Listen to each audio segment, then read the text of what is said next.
தொடக்கப் பள்ளிகளில் யுபிஎஸ்ஆர் மற்றும் இடைநிலைப் பள்ளிகளில் PT3 போன்ற தேர்வுகளை கல்வி அமைச்சு மீண்டும் நடைமுறைப்படுத்த வேண்டும் என்று முன்னாள் ஆசிரியர் ஒருவர் பரிந்துரை செய்துள்ளார்.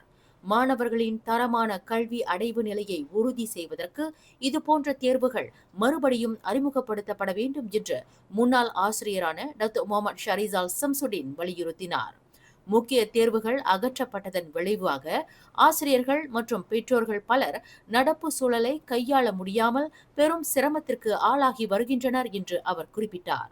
மாணவர்களுக்கு முன்பு தேர்வு என்ற ஒரு எதிர்பார்ப்பு இருந்ததால் அவர்கள் ஊக்கத்துடன் படிக்க வேண்டும் என்ற ஓர் உந்துதல் இருந்தது.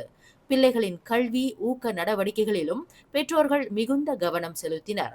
ஆசிரியர்களும் பள்ளியின் கல்வி அடைவு நிலை சரிந்துவிடக் கூடாது என்பதில் மிக எச்சரிக்கையாக மாணவர்களின் கல்வி அடைவு நிலையை உயர்த்த அதிக சிரத்துடன் செயல்பட வேண்டிய கட்டாயம் இருந்தது.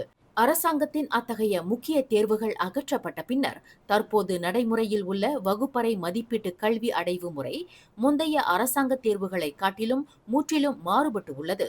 அது போட்டி சவாலை உருவாக்கவில்லை.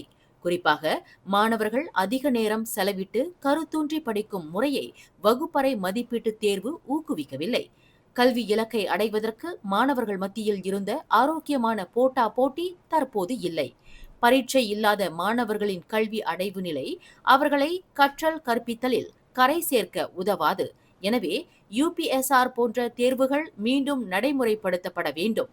அதே பெயரில் பயன்படுத்தப்படாவிட்டாலும் மாற்று பெயர்களில் அது அரசாங்க தேர்வாக இருக்க வேண்டும் என்று டாக்டர் முகமது ஷரிசால் வலியுறுத்தியுள்ளார். மேலும் செய்திகளை தெரிந்து கொள்ள கீழே இருக்கும் பெல் பட்டனை அழுத்துங்கள். உங்கள் மகிழ்ச்சியை வெளிப்படுத்த லைக் மற்றும் ஷேர் செய்யுங்கள். தொடர்ந்து திசைகளோடு இணைந்திருக்க சப்ஸ்கிரைப் செய்யுங்கள்.